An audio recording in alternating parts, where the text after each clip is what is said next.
until the bullpen let it walk away just before the blast. Round 3, Mets Braves, next on Fox.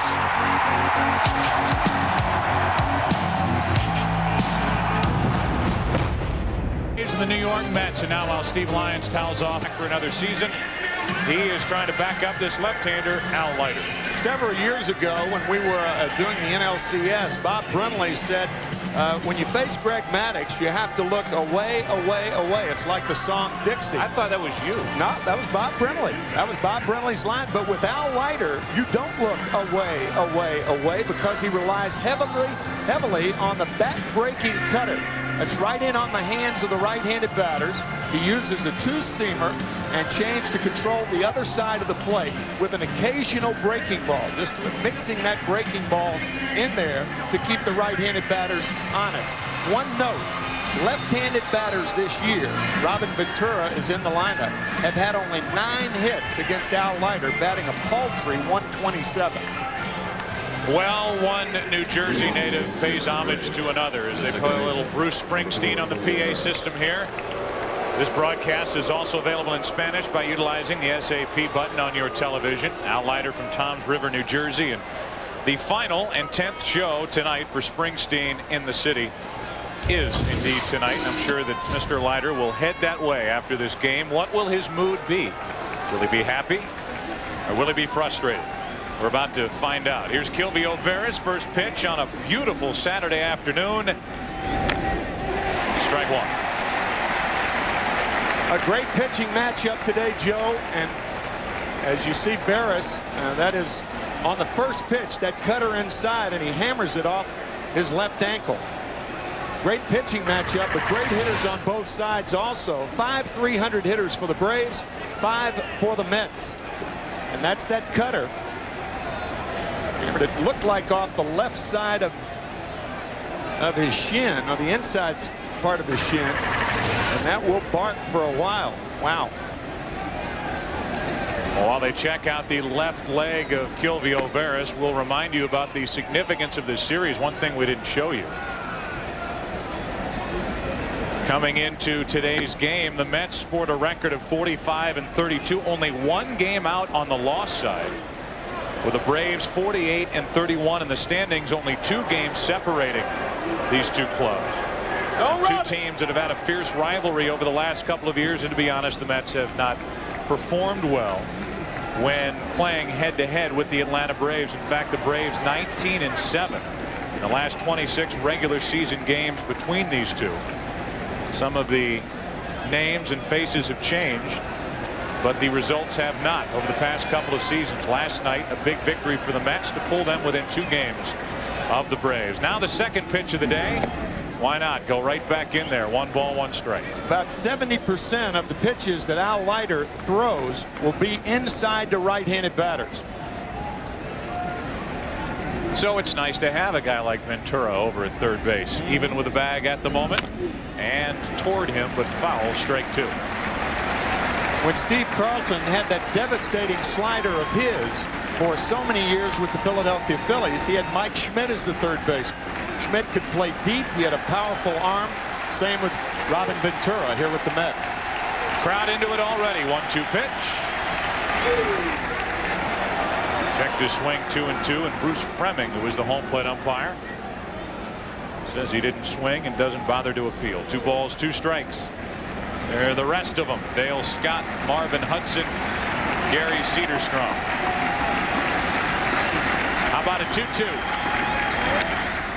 And Veras now in that battle mode against Al Leiter. Kilvio Veras having a strong first season with the Braves. Hit only .280 last year. Up over 300 right now, and maybe the most important stat, he stole 30 bases all of last season. He's 4th in the league with 22 at the moment. 2-2. Goodbye.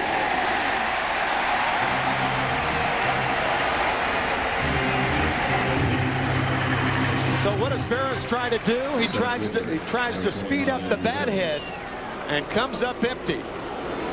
That cut slider, cut fastball down and in. It's rarely a strike. You may say, well, why don't you take often. It's pretty good policy, as Dave Wallace, the pitching coach, knows, if the right-handers take early in the count against Leiter. Here is Andrew Jones. Takes a pitch up and away. Andrew is all of 23 years old. That's hard to remember every time you see these guys, and you see him in particular. He gets better and better at the plate and in the outfield.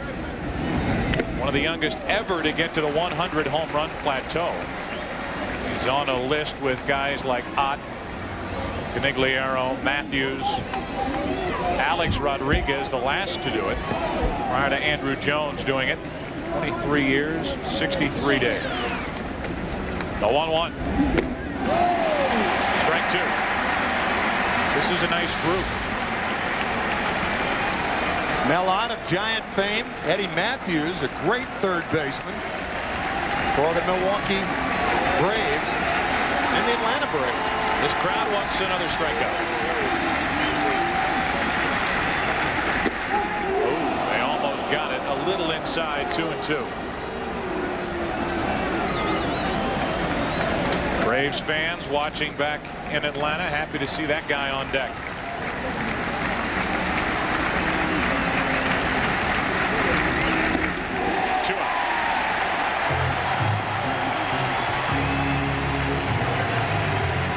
You can pull the string in different ways. You can change your pace, or you can go to another side of the plate.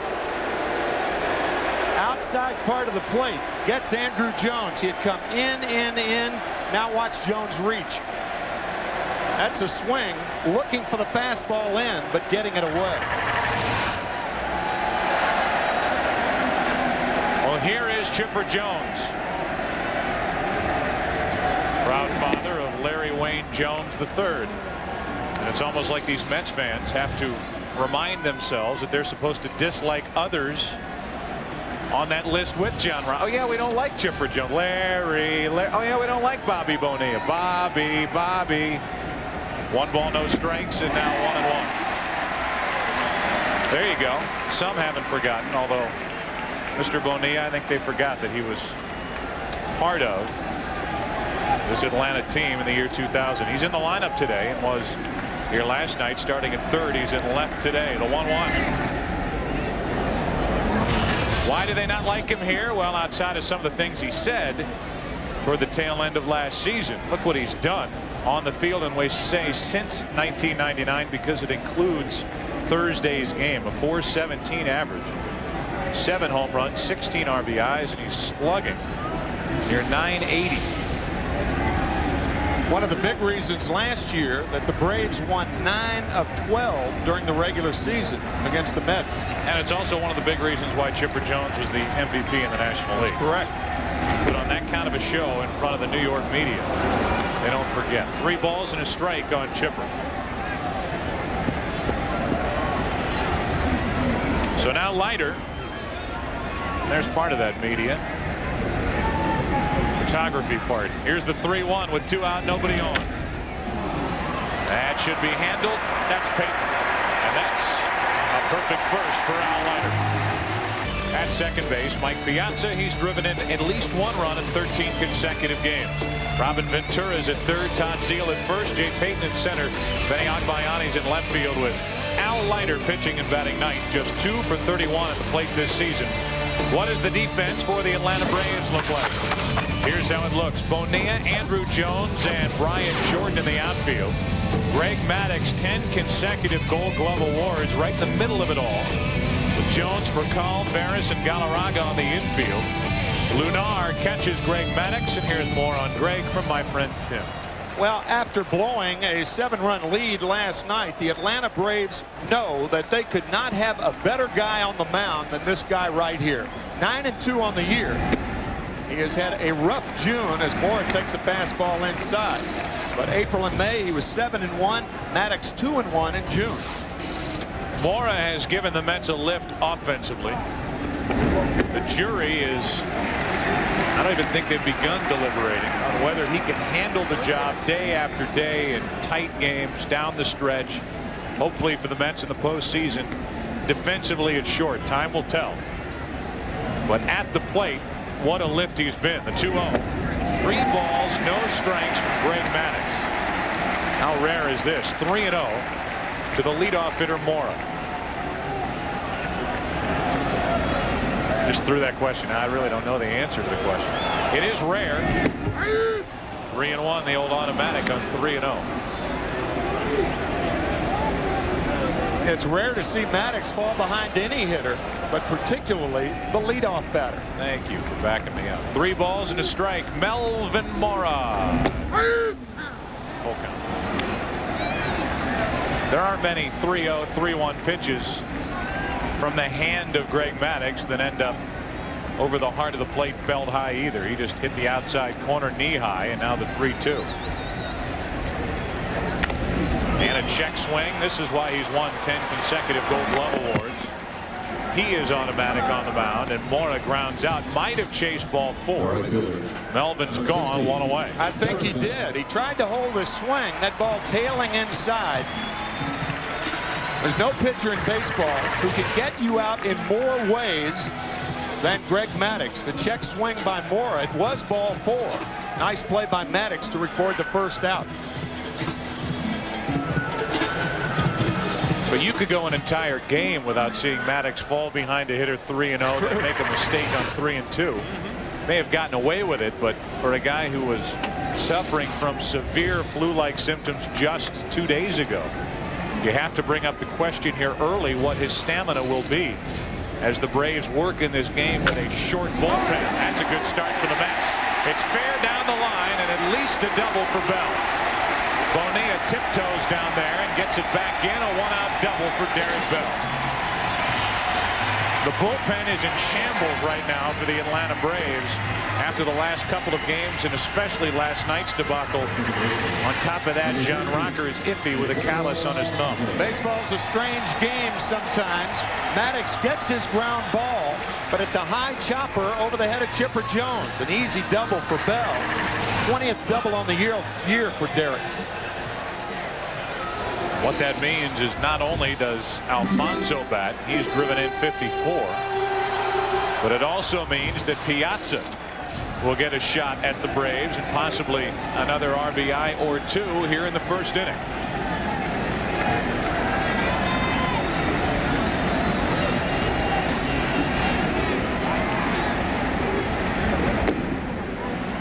Maddux falls behind. Derek Bell, more than any other Met, loves to steal third base regardless of how many outs there are. With 1 out, it's a good time to do it. That's the best time to try to steal third base.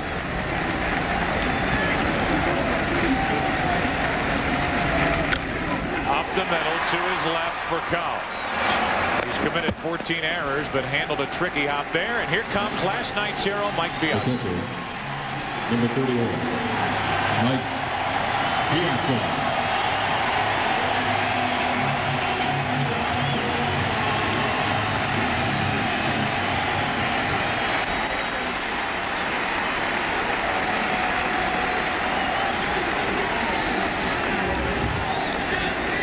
And here is an RBI situation for Piazza and the Mets. Runner at third, 2 out, no score in the first. Strength to the surprise of Piazza last night to cap a 10-run 8th inning.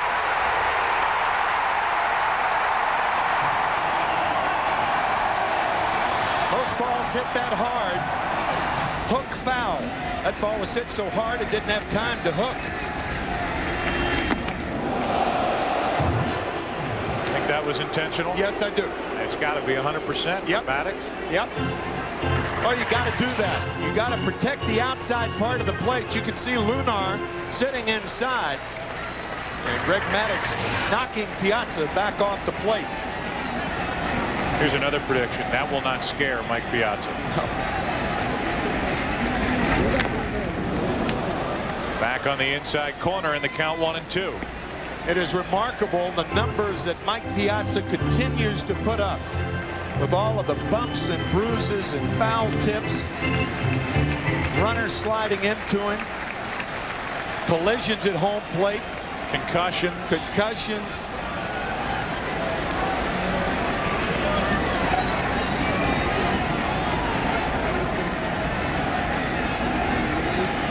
for this crowd to erupt. There's that pitch low and away, and hats off to Lunar, the catcher, who just saved a run. I think because of the way Piazza went after that pitch, it was a rare curveball from Maddox. Usually the breaking ball's a slider. This ball dipping low, and Piazza came very close to swinging at that ball. He may see that pitch again. I just got a quick look at it, but did you see how late during that motion Maddox went to the curveball grip? Looked like he had all 4 fingers on the ball, and when he was bringing the glove back, then he went to the curveball. And it'll stay 2-2.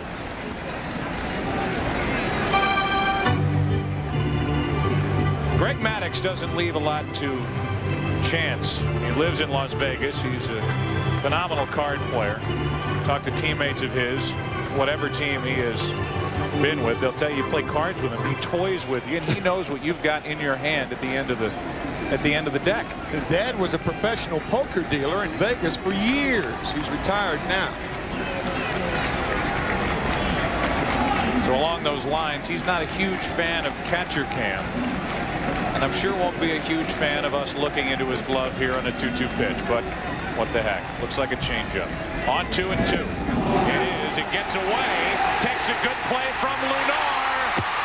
Safe, and the Mets take the lead.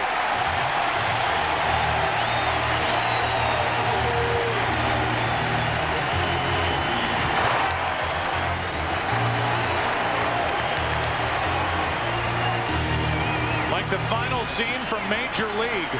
The Mets catcher chugging down the first baseline to score a run. This is the first wild pitch by Maddox all year. It squirts away from Lunar off to his left. It'll be a strikeout and a wild pitch.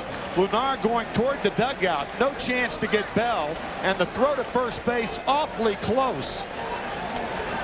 But he was safe. Mets scored 10 runs the last time they hit last night and have continued. And so is Derek Bell, now scoring a run in his 11th straight game. He continues to add to his team record as Ventura pops up to Furcal. The inning is over. Derek Bell, a one-out chopper, and went over the head of the third baseman Jones down the line for a double.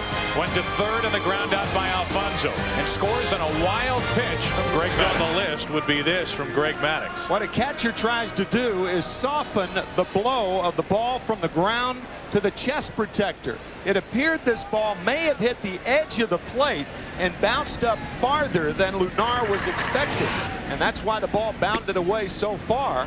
And Piazza was safe at second base. So again, the first wild pitch of the year for Maddux brings in the first run of the afternoon. 1-0 Mets, and here's Galarraga, the 1-0. 2 balls, no strikes, and Leiter frustrated with not getting a strike on either of those 2 deliveries to Galarraga, hitting .305. Shook off 4 times before this pitch.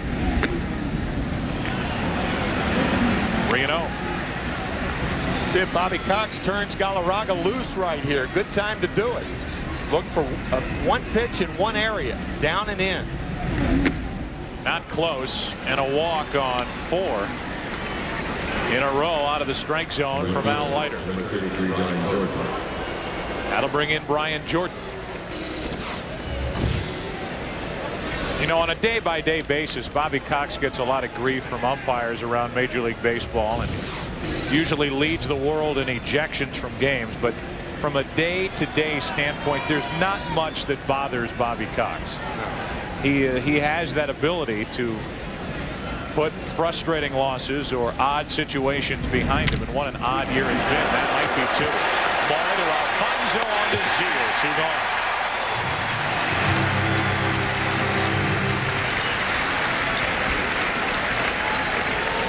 In other words, the steadying influence, sorry, Timmy, that all right. Bobby Cox has on this team is one of the vital ingredients to their success. No question about that. There are 2 schools of thought after a pitcher throws 4 straight balls to open an inning. Some batting instructors say you ought to take until he throws a strike. The other side of the coin is the pitcher is so cognizant of the middle of the plate, it's a good time to swing the bat. And that's what Jordan was thinking. Here's Bobby Bonilla, who, if you couldn't read the name on the back of his uniform jersey, if you were in the upper deck and you saw the body of Bobby Bonilla now, it would take some convincing from whoever's seated around you that this is the same guy who hit 160 last year for the Mets. He's lost 35, 40 pounds, somewhere in there, or at least has rearranged some of that weight. And as he heads into his free agent year, what is his first year with the Braves, he is in much better shape than he has been the last couple of seasons. Certainly a bargain for the Braves, too. The Braves are only paying Bobby the minimum of $200,000, and the Mets are paying him almost $6 million. The 2-1. 3 balls and a strike.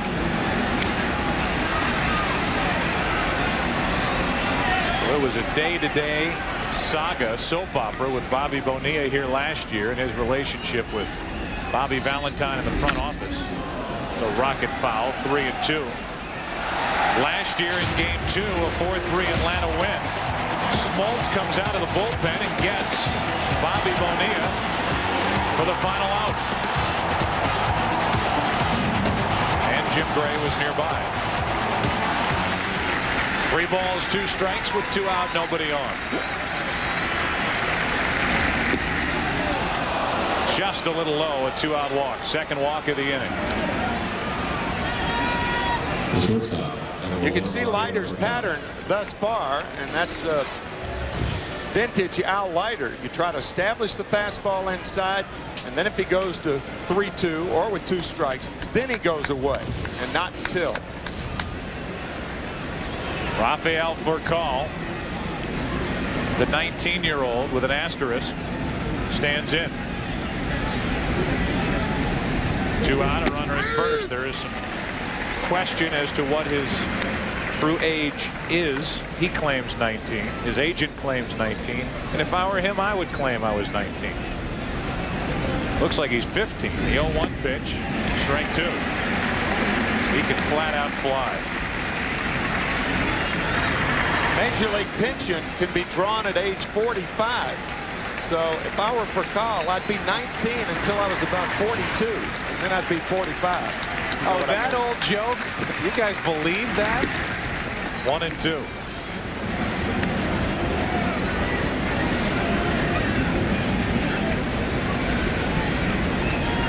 Around the time that there was a discrepancy about his age, he got into some trouble with the law down in Atlanta. The 1-2 pitch. He's gone. We'll talk about that next time he comes up. Maybe. As it is, 2 walks. Welcome back to Shea Stadium as this game gets into the bottom of the second inning. Yes, it is DiGiorno Mets comic book day. And what has to be construed as the grandest of all coincidences. It's comic book day here at Shea Stadium with the Braves in town. A defensive change for the Atlanta Braves as Keith Lockhart is taken over at second base, meaning that Wilton Veras, who fouled that pitch off his left leg in his first at bat, his only at bat, cannot continue.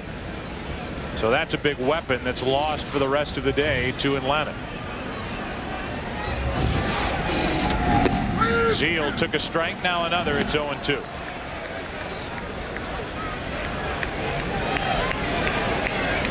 Todd Zeal, who rarely swings at the first pitch, now finds himself in the hole. 0-2. Now 1-2.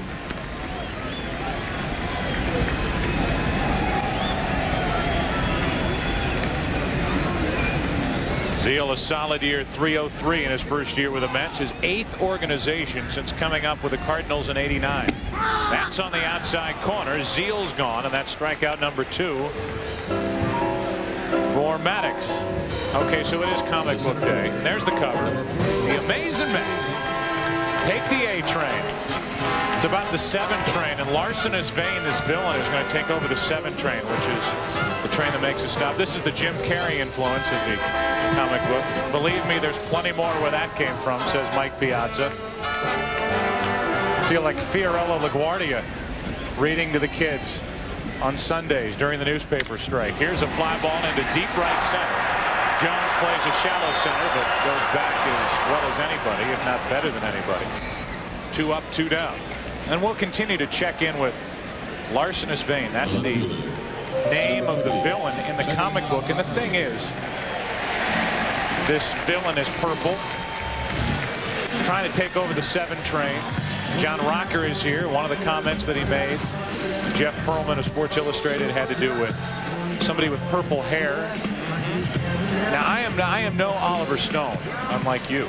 No conspiracy theories but here. You have to smell a rat here somewhere. It's probably just coincidence. Just coincidence that they dream up this comic book day and bring it out on a Saturday afternoon for the kids. It's not coincidence. No, there's no way. 1 ball, no strikes on Agbayani. Now 2-0.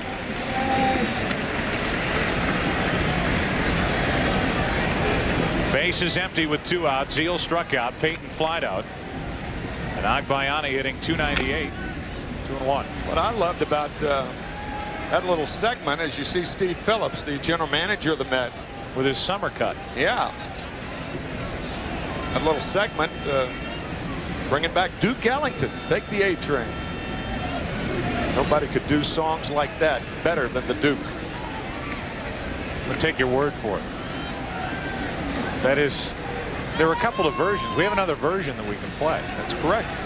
Maybe we'll do that the next time we go through. We could do that in round 6. That is hammered. Forget it. Agbayani, goodbye. 2-0 Mets.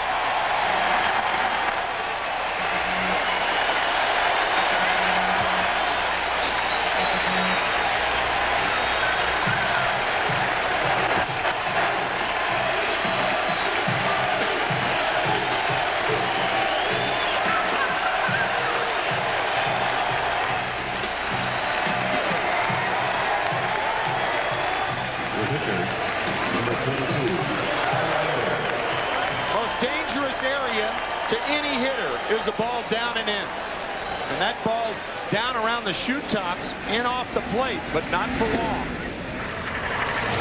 Look in this area right in here.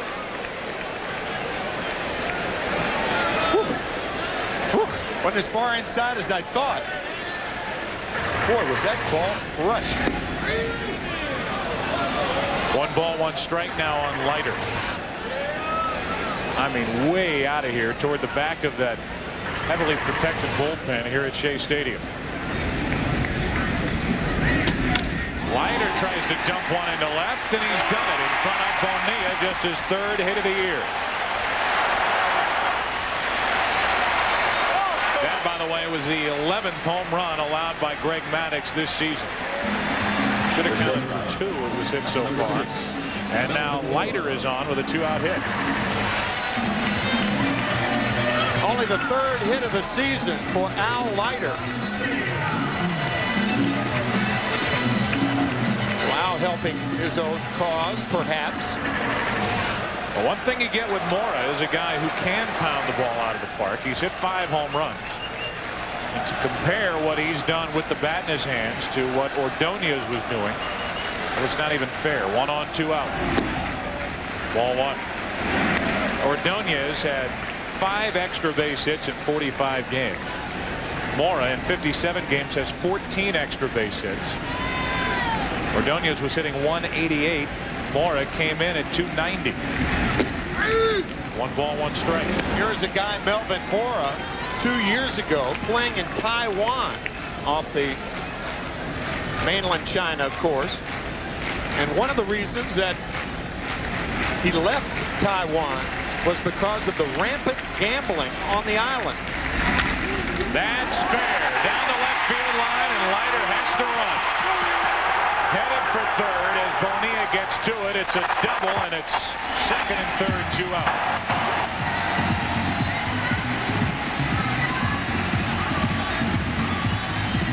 15 extra base hits now for Mora in 58 games, including this double. No gamble right here. This ball between Chipper Jones and the line. Similar to the pitch where Derek Bell doubled down the line. But talking about Melvin Mora, he said they treat baseball on the island of Taiwan like jai is treated in this country. And because of that, he didn't like the circumstances surrounding the game, so he left and ended up at Port St. Lucie about 6 months later. And here he is in the big leagues. Great story. Second and third, 2 out. Derek Bell a chance to add to the Mets 2-0 second inning lead. Ball high and tight. Al Leiter, who had left knee surgery last October on the patella tendon, doesn't run well, as that replay would show you. And I think anybody else on that double down the line with Bonilla digging it out scores, but not Leiter. Right. So as it is, it takes another hit, and it's up to Bell. Started out this season, nobody could get him out. Then he couldn't get a hit. Now he's back the other way, hitting .307. And it's down the left field line and fair. 2 runs will score. 4-0 Mets on another double by New York.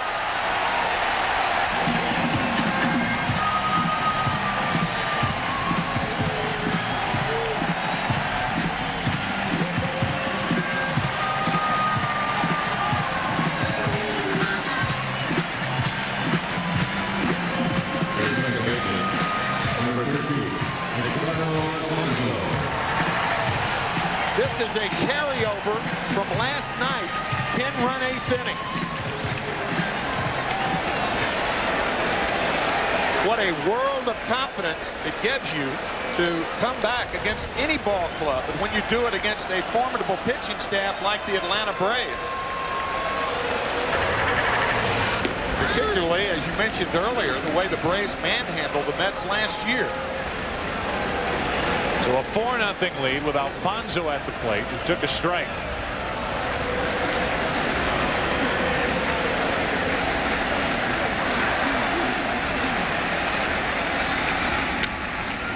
Like the New York Mets and their fans did a year ago, Tim, circling that date in early June with the 3 firings of the coaches for Bobby Valentine, saying it was at this point that the team took off, and they played fantastic baseball over the next 45 games. And they circle that date and they say this was the jumping off point. I think Mets fans and the Mets themselves will look back to last night's game in the 8th inning as they continue to pound the Braves pitching. It doesn't matter who's out there. Another hit, another run. It's 5-0 New York.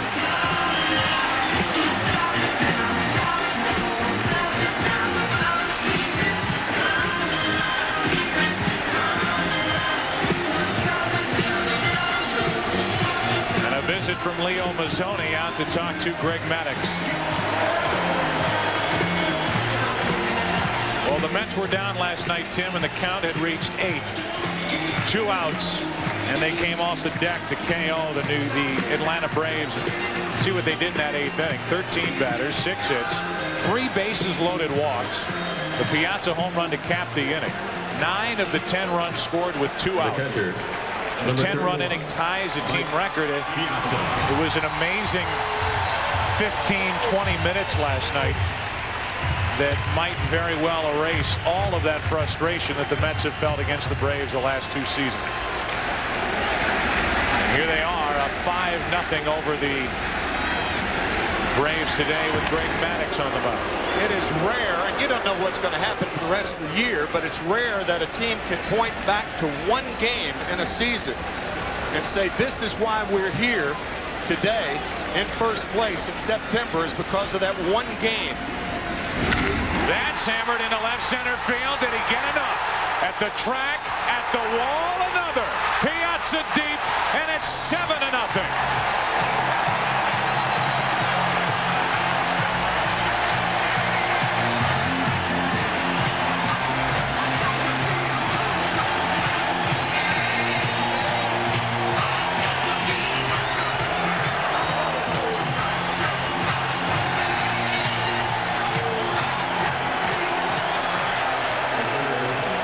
7 years, $91 million, and worth every penny.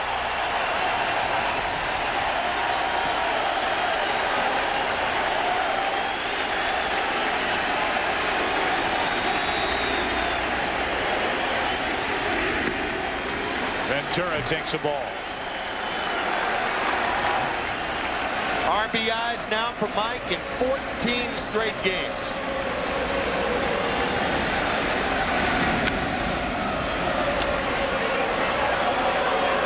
Maddox trying to drive Piazza off the plate in that at bat in the first inning. He eventually struck him out, but the pitch got away from Lunar to score a run. This time up, hanging on the plate, driving it out of here yet again. And now Maddox falls behind 2-1 on Ventura.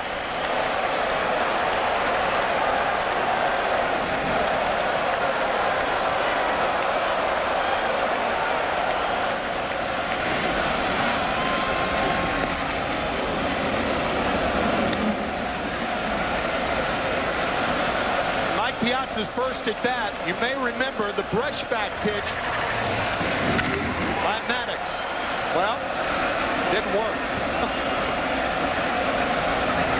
You said at the time you didn't think it'd intimidate Piazza, and it didn't.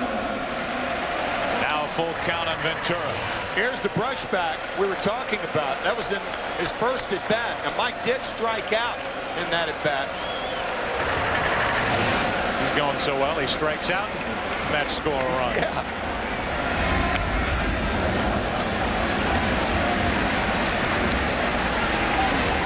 Well, the key at bat in this inning was the single by Al Leiter.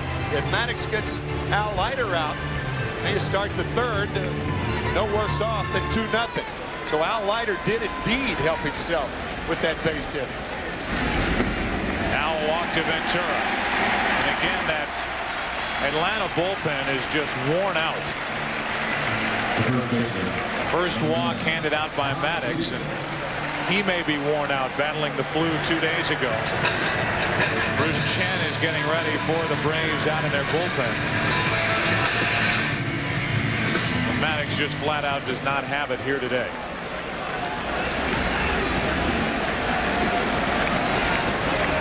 Seal now, his second at bat of the inning. He grounds to third. Jones has to go the long way, and the good footwork of Galarraga gets the out. What an inning. What a team. On comic book day. Hey, save some of that for the game, Mike. Oh, I got plenty left. He saved it.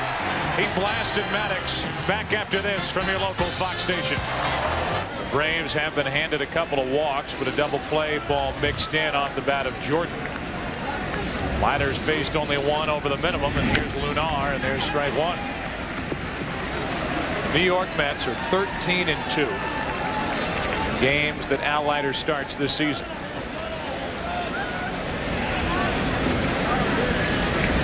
Maddox waits on deck, the 0-1. Are you serious?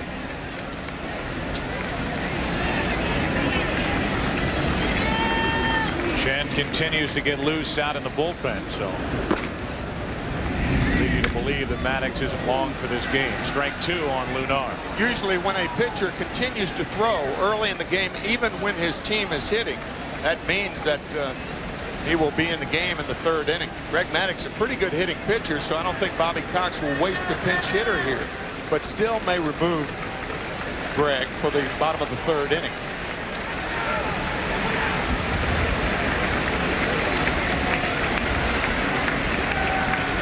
One ball, two strikes.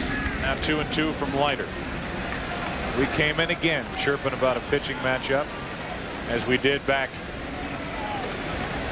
in Atlanta when the Yankees were there. It was Clemens against Maddox. Clemens coming off that duel with Pedro Martinez, and it was anything but. Lunar stays up there, 2 balls, 2 strikes. Maddox was gone after 5 2/3, 7 runs, 7 hits that day. Clemens finished after 5, 6 runs on 6 hits. Here's Maddox again. Saturday afternoon game getting pounded by a New York team. 3 balls, 2 strikes on Lunar. Roger Clemens has since gone on the disabled list with a pulled right groin. And he'll come off that list to start for the Yankees at Tampa Bay tomorrow.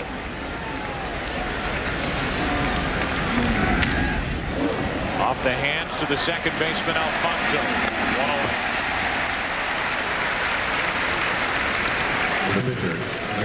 That'll bring in Maddox. Why don't we update the All-Star balloting, the Pepsi All-Star ballot update? And this is as of this past Monday. The new update will come out this Monday.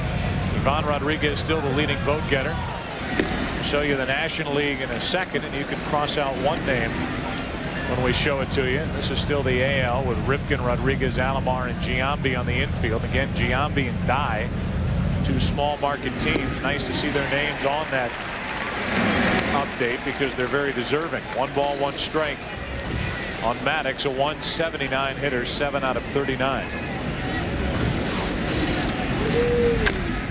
That's off the plate for Mora. It's a true hop, 2 out. Now in the National League, Tim, get your little telestrator pen out. All right. Cross out Mr. Biggio. Tell you what, I've always wanted to use this box so you can cross him out and put in Edgardo Alfonso, who is 4,000 votes ahead of Biggio as we speak. Now the National League with a ton of second base. Almost every ball club has a good second baseman, and about 9 or 10 teams are loaded with all-star caliber second basemen. If you combine the second baseman in the National League and the shortstops in the American League, you'd have some middle. That's why Bobby Cox scored some points around here. Lockhart pops it up, and a long run for Piazza or Ventura. Piazza just moved part of the stadium. But when you look at some of these names, Bobby Cox has to choose outside of the voted-in starters. Bobby made some points when he said, well, I could consider Alfonso for other positions. He could play short for him in the All-Star game. He could play third. He could play anywhere, really. The same for Vidro, who's also very deserving for Montreal. Here's the 0-2 to Lockhart. Lockhart is first at bat after Veras left. Fouled a pitch off his left leg and couldn't continue. Leo Mazzoni talking to Maddox and on the phone to the bullpen. Lockhart is gone. Strikeout number 4 for Leiter. He starts to roll. The Mets continue their his career. Well, he's superstitious like every other baseball player. He's not going to want to see us ever again. The last 3 innings, going back to last night, 481 average for the Mets. The 17 runs scored. And something that you pointed out between innings, Tim, and that is the damage being done by the Mets with 2 out. The last 16 runs that have been scored by the Mets, last night's 8, and the first and second today, have been with 2 outs. As you look at the numbers on Bruce Chin, left-hander 4-0 on the year. I think this is where the Mets have improved dramatically too. Jay Payton and Vinny Agbayani, they have had terrific Junes and added much more balance to their lineup. Last night it was Wengert starting that ill-fated 8th inning for the Atlanta Braves. And as the inning wore on, I'm sure everybody wondering why John Rocker didn't come in. Keith Olbermann, Steve Lyons talking about that. You heard from John as well as a fly ball heads into center. Finish that story in a moment. Right now, a game break. Let's go to Keith Olbermann in the Fox Television Center. Joe and Comiskey, it's not the 1946 World Series, just an incredible simulation. 2 out, Mark Johnson, the catcher at first, breaking with the pitch. Ray Durham's slasher to right, and Jeff Fry at second pulled something of a Johnny Pesky. He fiddled while Johnson burns home. It is now 2-0 White Sox in the 4th. Catcher scores from the 1st, Joe. Maybe shades of Enos Slaughter as well. Romping home on a double by Harry Walker in the left center field at Old Sportsman's Park in St. Louis. Grandin Dodier. Here's a ball to Agbayani. Hit a line drive home run that was measured 386 feet. As he goes goes into right center, and Andrew Jones is over to get it. There's John Rocker in the bullpen for the Atlanta Braves. So many things to talk about, but we started to talk about last night. It would have been a perfect time to bring him in if you were confident that he could put the troubles aside like he did in the first game of this series, a 1-2-3-8 against big hitters for the Mets. Last night would have been a perfect time to bring him back, but because he had that ripped callus in his pitching thumb, he was unavailable. Read where Bruce Chen, who's on the mound now, is being saved for extra innings if the game got to that point. You go back to Wingert, who started the inning. With all of these teams scoring so many runs and so many runs late, you see fewer and fewer managers who are willing to throw a quote-unquote mop-up guy out there. Right. No matter how big the lead is. That's true. Because nothing is safe for the world through subliminal messages put out in his press notes. But as it stands, earlier in the comic book, here come the amazing Mets to the rescue. John Franco on your left, obviously Piazza in the middle. Todd Zeile, who prior to moving out of the city, there he is. Jay Horowitz. There's the evil genius right there, Jay Horowitz. That poor guy. How about the job he does here? No, terrific. You know what he does? He does his job as well as any PR director in the country.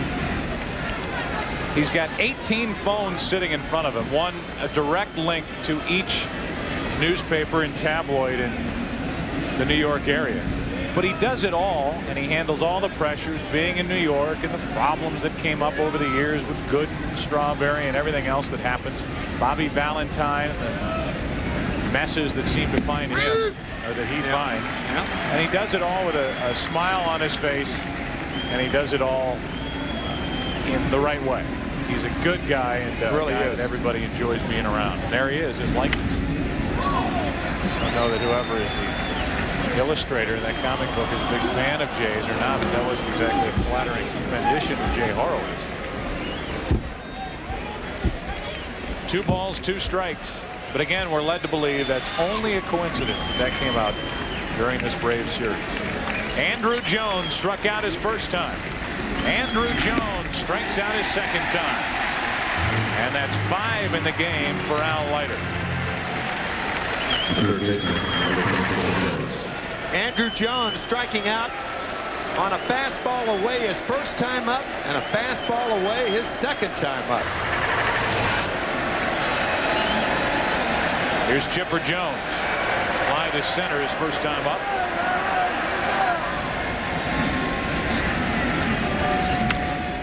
And a base hit for Chipper through the left side. Today's free internet.com trivia question. Who is the only Mets second baseman to be named to the All-Star team? Internet Bob watching from behind home plate, and Rick Reed ducking in the dugout. Here is our free internet.com trivia question. Rick Reed breaking his left wrist on Thursday night. You can see the backdrop there. The pitcher does not have a Turk Window was talking about it today, saying hitters have a good backdrop out of which to hit, but pitchers on balls coming back, they have to get balls out of that blue background, or what do they call it, number 4 gray color. I don't really think it's number 4 gray was up there, and it's been approved by Major League Baseball. That's up the middle. Great try, and not in time, as Alfonso did all he could. Jones beat the little flip from Edgardo, and it's 2 on, 1 out. How many times do you see a second baseman go on the other side of second base to backhand a ball? Alfonso actually ends up about 3 feet to the left side of second. The reverse pivot to try to get Jones, but Chipper is in there easily. And Alfonso showing why Bobby Cox said, well, I could play him at second, short, or third in the All-Star game. Some player. Al Leiter, one of the more animated pitchers on the mound. Yeah. Exerts as much energy after the pitch leaves his hand, watching the subsequent plays as he does bringing the pitch to the plate. Here's Jordan now with 2 on, 1 out, and he can certainly bring the Braves back into this game, down 7-0 in the 4th inning. And a ball from Leiter. Andrew Jones on Thursday night, a rocket back to the mound. It actually hit the heel of Rick Reed's left hand. And you can see him wince right there, very angry.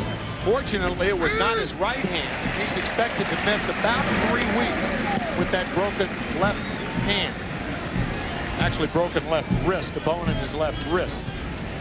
So that then presents problems for the Mets pitching staff. Who's going to end up in his spot in the rotation? Do they bring Pat Mahomes out of the bullpen and give him a chance? Says he's more willing to accept that role in the rotation now. Or do they call up somebody from the AAA level?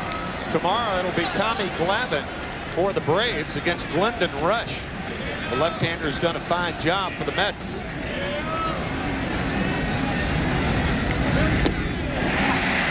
Now 2-2 as Leiter pulled the string on him on Jordan. 2 on, 1 out.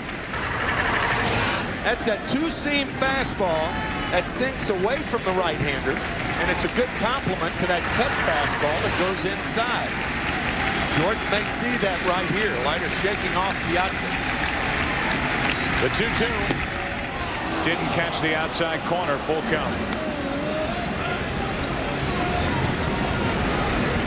Bobby Bonilla waits to hit next.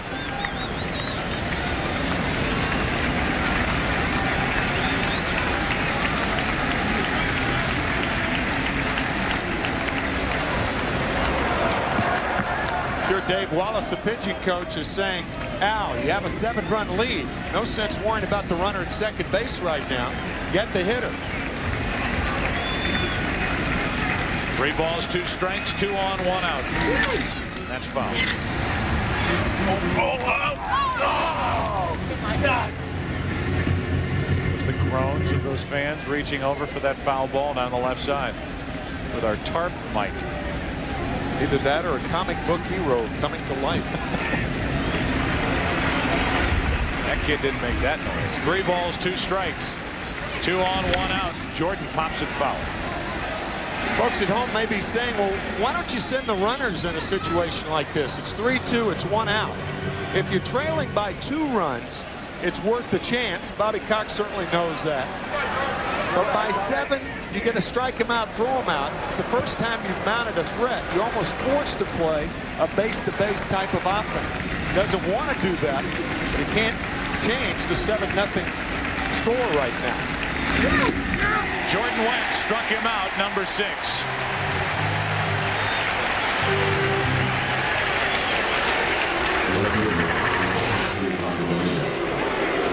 As a hitter, you do not have a lot of time to determine whether it's a strike or not. Ball in the dirt. It would have been ball 4, but Jordan goes too far.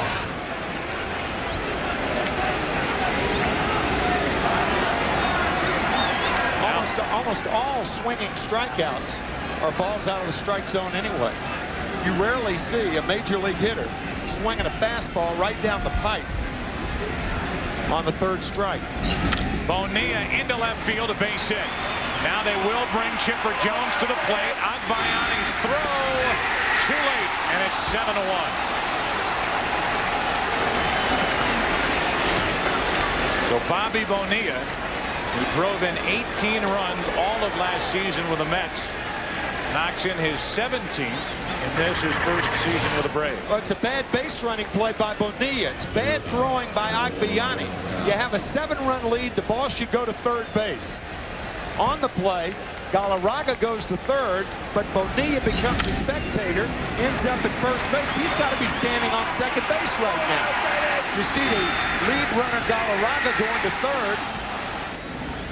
And Bonilla, see how high that ball is? The fact that he missed the cutoff man allows you to walk into 2nd base. So a bad play by Agbayani and a poor play by Bonilla not to take advantage of it. And now for Kyle with runners on at 1st and 3rd, 2 out. A 6-run Mets lead.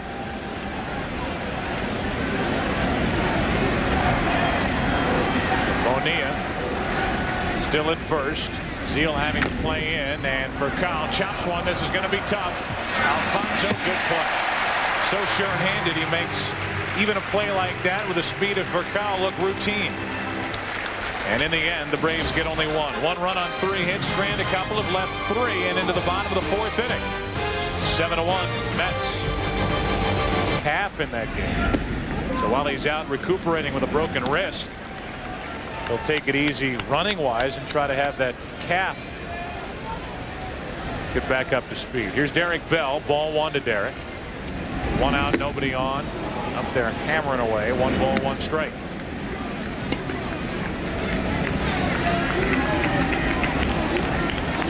Alfonso next.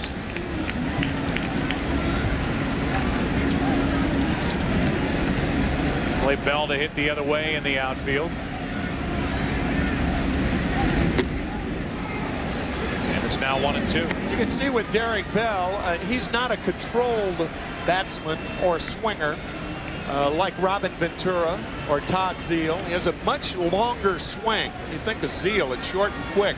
Derek Bell, it's that long trigger. He takes the bat back a long way.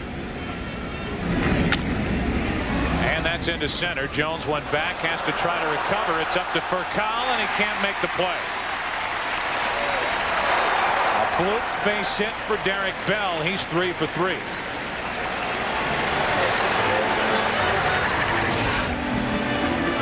Two balls down the left field line for doubles, and this ball off the end of the bat, but that's an idea. There's not a lot of balance in Derek Bell's swing. Look how unbalanced he is after swinging, almost on the insides of his feet. Cal going back, I'm sure thinking Andrew Jones may be very near, couldn't come up with the ball. On the outside corner to Alfonso.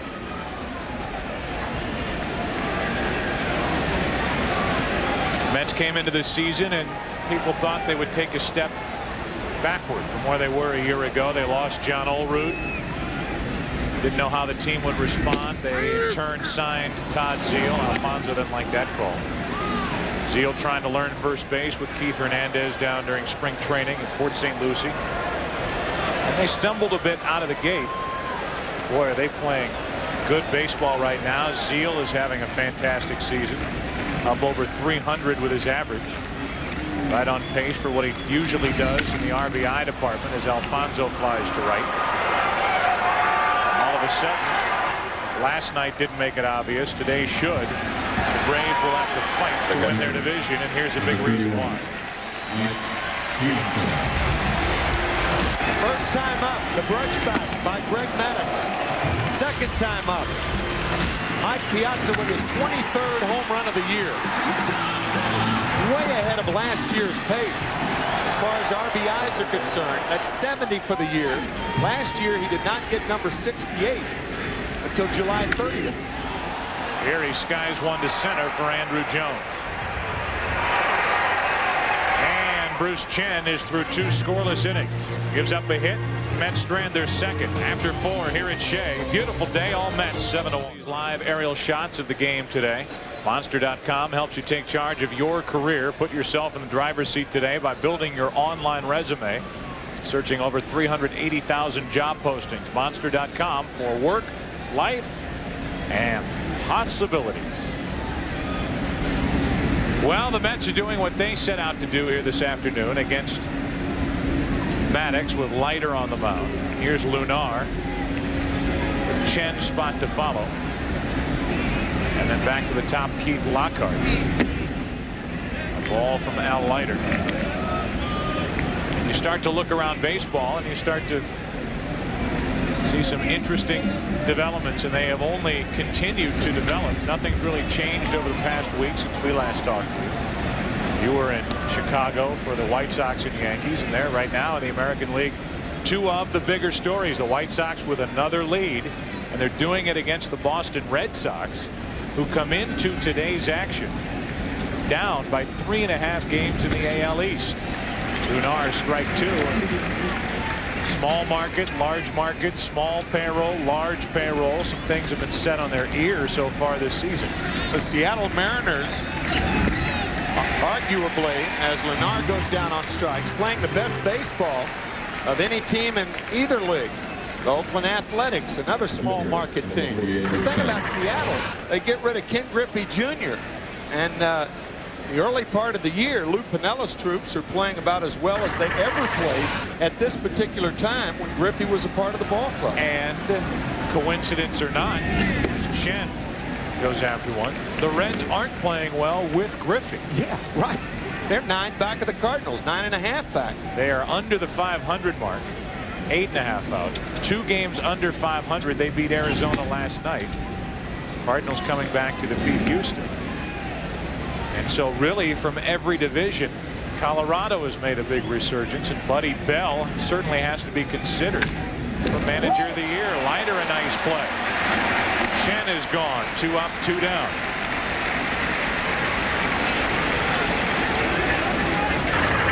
Leiter, not a particularly good fielding pitcher, but he does a fine job right there. A comebacker. And he gets Chen easily. Colorado Rockies only 1 game behind the Arizona Diamondbacks now. Surprising surges. The records in June. Look at the best teams in the major leagues. White Sox, A's, Mariners, Mets picked it up, and the Blue Jays, who now lead the American League East, and have finally put a little daylight between themselves and the other 2, Boston and the Yankees. The Yankees are playing average baseball at best. At best. I mean, they're an average team right now. Yeah. Now they are injured. Oh, their pitching has just been decimated. Orlando Hernandez missed a start. Roger Clemens, we mentioned earlier, will be back tomorrow. David Cohn's 1-1 ball game. Lockhart's gone. We'll continue the discussion in the bottom of the 5th inning as Leiter walks back to the dugout with 8 striking. Welcome back to Shea, who is the A&W fan cam found for us this afternoon. Why can't we be friends? By War. By the way, War is still available if you're looking for an after-dinner group. Seriously. Why can't we be friends? If the score stays the way it is right now and these games stay lopsided, everybody will get along just fine. Who's going to be the band at your wedding reception? Oh, War. Perfect. Ventura lines one into right. Jordan back to get it. 1 away, and Chen is doing exactly what the Braves needed him to do. They might not come back and win this game, but he's certainly trying to keep him in it. Still 7-1. Here's Zeal. 0 for 2.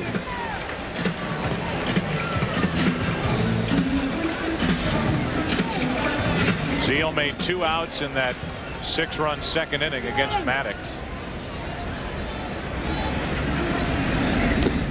He's 0 for 2, and he takes ball 1. It was quite a ploy for Steve Phillips, the general manager of the Mets, to sign Todd Zeal. Johnny Oates told me earlier this year that the Texas Rangers thought Todd Zeal, that it was a sure thing that Todd would sign with the Rangers. And since he didn't, they have had all sorts of problems finding third baseman down in Dallas. Luis Alicea has played there the majority of the year, but not a run producer like Todd Zeal. Mike Lamb has been there. 2 balls and a strike.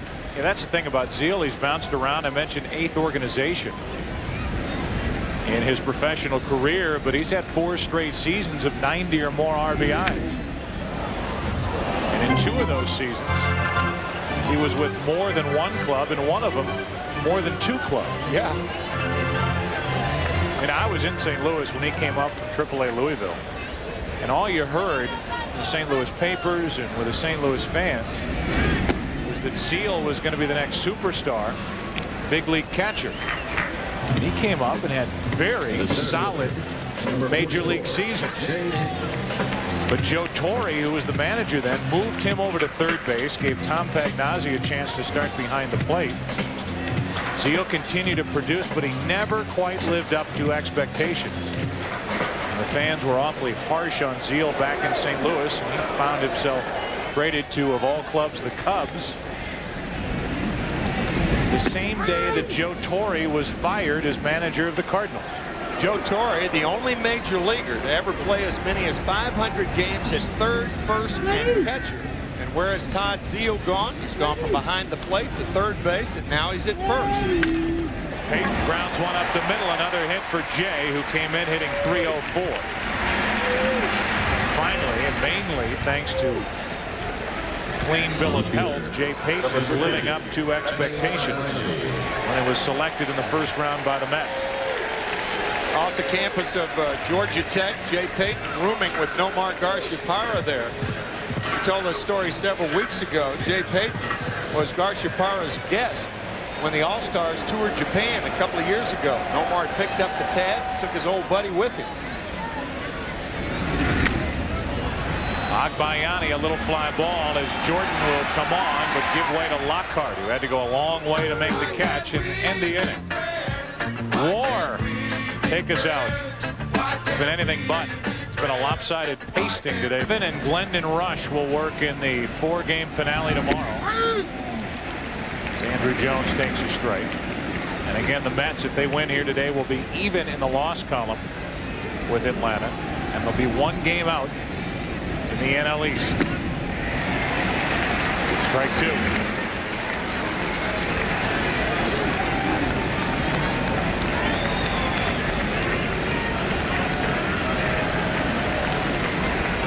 Andrew Jones today, a pair of strikeouts. Leiter trying to get him again.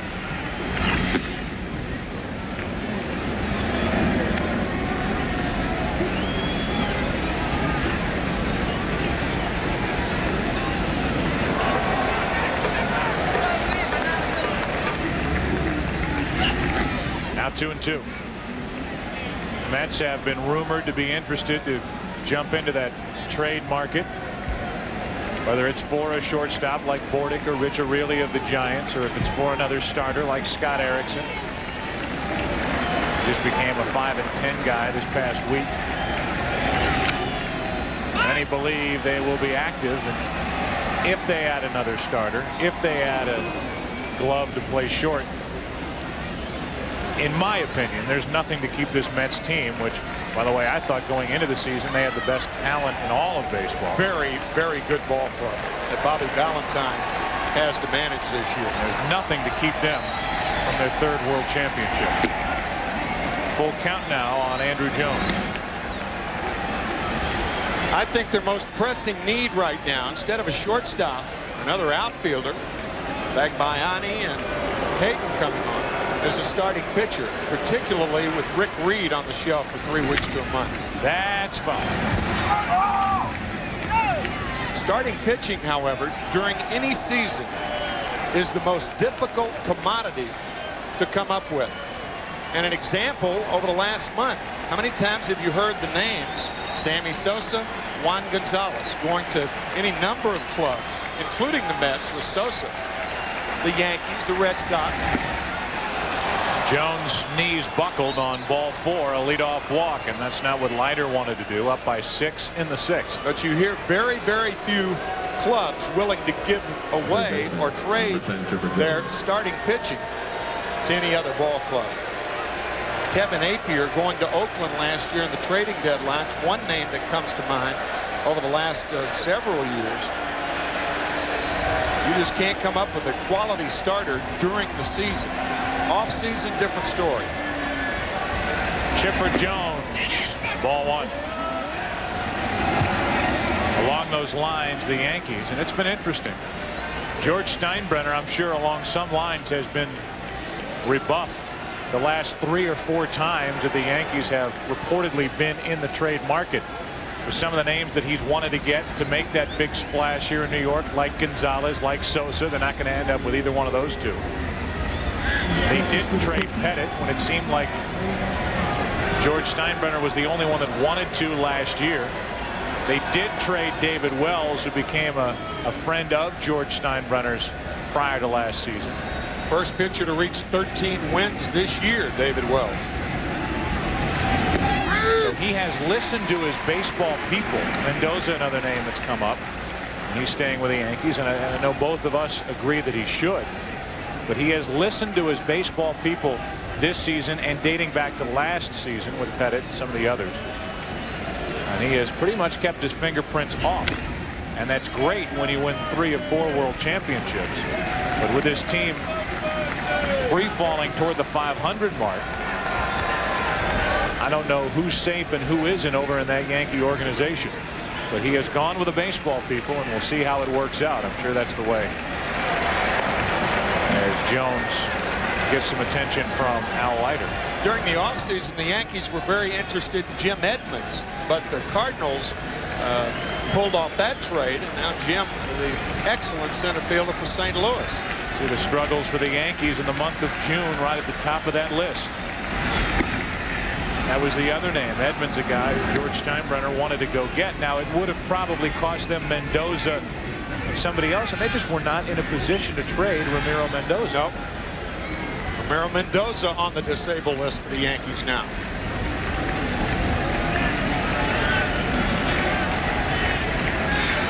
Meanwhile, the Braves are thinking, well, if Chipper Jones can get on there and Galarraga can pop one, we're right back in this ball game. We're only in the 6th. It's a 6-run Mets lead. Jones, goodbye. Strikeout number 9 for Al Leiter. Just a wicked cutter, not only going down but going in. And Chipper Jones swinging over it. For a guy like Al Leiter, it's not necessary as much as other pitchers to stay ahead of the batter. The reason for that is fastball moves all over the place, so he's tough to pick up. So when you talk about staying ahead in the count, a guy like Leiter, it's not as important for him as it is for most pitchers. Naturally, he'd like to do that. But if you could just go inside the brain of a hitter and realize how difficult it is to hit with the count 0-1, 1-2, 0-2. If you were a pitcher, you'd stay ahead more. That's what every pitching coach tries to get their pitchers to do. Stay ahead. You hear announcers talk about it all the time. And the reason they talk about it all the time is it's one of the most vital things in a pitcher-batter relationship. That was interesting, Tim. That foul ball ended up in the glove of Todd Zeile, who wanted to throw it out of play. But Al Leiter was screaming at Zeile to listen to him. He wanted to get that ball back. He liked the way that ball felt. Sure. And he didn't want it to leave and head out of play. Whether it was the laces or just the feel or the density or whatever, we now know there's a little more give and take in the specifications after that study in Costa Rica. Galarraga pops it up, and Mora goes back to get it. 2 out.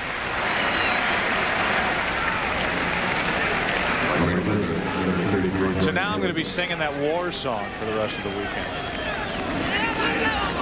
Why can't we be friends? Yeah. What if we have Lowrider, also by War, in our collection down there? Peter Salton's our audio guru. I bet he can dig it up. 1 on, 2 out. 6th inning of a 7-1 game.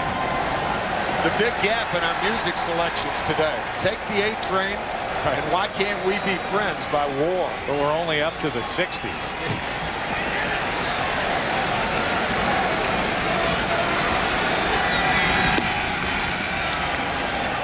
These kids, they're listening to this Duke and this War and their MTV, and they're dancing, and all their dancing and MTV and kids. Jordan taps it foul, 1-1. It was the 7 train.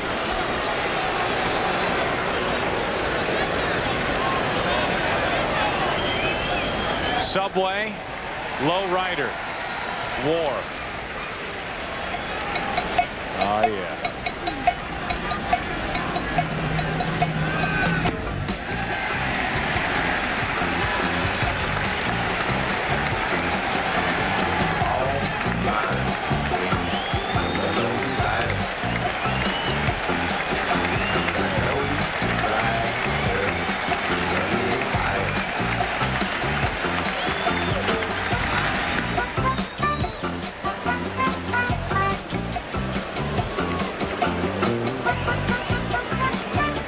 Two balls, 2 strikes, 1 on, 2 out. Sixth inning, 7-1, and Al Leiter trying to close down the sixth by getting Jordan. Down the right field line, slicing. Jordan doesn't run as it's fouled.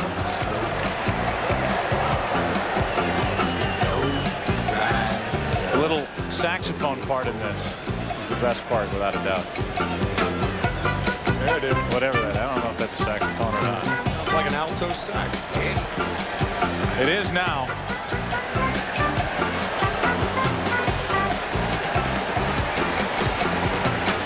War hasn't had this much attention in 30 years. 2 balls, 2 strikes, 1 on, 2 out, and time called. We're going to get through the whole song. Unfortunately, it's a great song.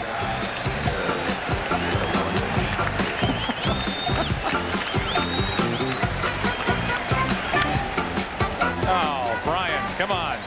Bail us out of this. Bill Webb directing this video.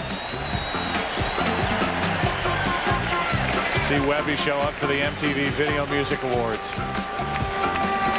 Have your choice here in this city. You can ride low in the subways or fly high at LaGuardia. About a half a mile from here. 2 balls, 2 strikes. We're going to owe War a lot of money. I think the opposite might be true. That's true. Wearing Fox hats at their next dinner engagement. Jordan down the left field line into the corner. Bayani won't get there. Into second is Jones. They're going to bring him to the plate. It's a chance. Got it. Down 7-1. They send Andrew Jones to the plate, pleading with Bruce Fleming, saying that Piazza never tagged him. He might have a point, but down by 6, I don't know that you can take this risk. Andrew Jones has to go to the inside. Not only is the ball outside, but the bat's in the way. And it looks like Piazza missed the tag. Mets got a break there. Bonilla was in better position to call that play. On that play at the plate, Bruce Fleming, the home plate umpire, was out in front of the plate. I talked about Bonilla standing right there in between, basically in between our camera and home plate watching the play. Bruce Fleming was out in front of the plate, had a good look at it, and called Andrew Jones out, and here's the report. It is an odd play. Bruce got it exactly right. Watch Mike Piazza tag Andrew Jones on where? The glove in his back pocket. The glove is part of the uniform, and that's the reason that Jones didn't feel the tag. He complains about the tag, but the tag was made in the little flimsy glove hanging out of his right pocket. And since that glove is part of the uniform, Bruce Fleming made the right call. Now, if he saw that, he goes right into the Hall of Fame with Jocko Conway. Right now. Bobby Cox out to argue. Bobby trying to protect Andrew Jones, I believe, right there. But you could see the tag made with Piazza's glove. Leiter very animated. Al Leiter in a good position to make that call, too. At least he thinks he is, or was. He's back there screaming at the left fielder, Agbayani, and then Mora, the shortstop, and cut up man to throw the ball. Really, Al? You think we... Okay, we'll throw the ball. Al Leiter says throw the ball to the plate. They did, and here's the result. Let's see if he gets him on the glove. Awful close. The way I saw it, looked like he tagged him right on the glove. And once again, since the glove is not onto the rear end, well, then Andrew couldn't feel the tag of Piazza. Yeah, if that glove, that's considered part of your uniform, like you said. And if you have a glove hanging out and the pitch hits the glove, you go down to first base. That's right. If your pocket, your pants pocket is hanging out and it gets hit by a pitch, you go down to first. 0-1 the count on Derek Bell. You know, with the Atlanta Braves right now, their pitching situation, what Bruce Chen is doing is Walt Weiss is taking over in short for Call. Bruce Chen is giving the Braves, since taking over in the 3rd inning as he works on his 4th shutout frame. Some really impressive work here this afternoon. Eating up innings and allowing the bullpen to rest.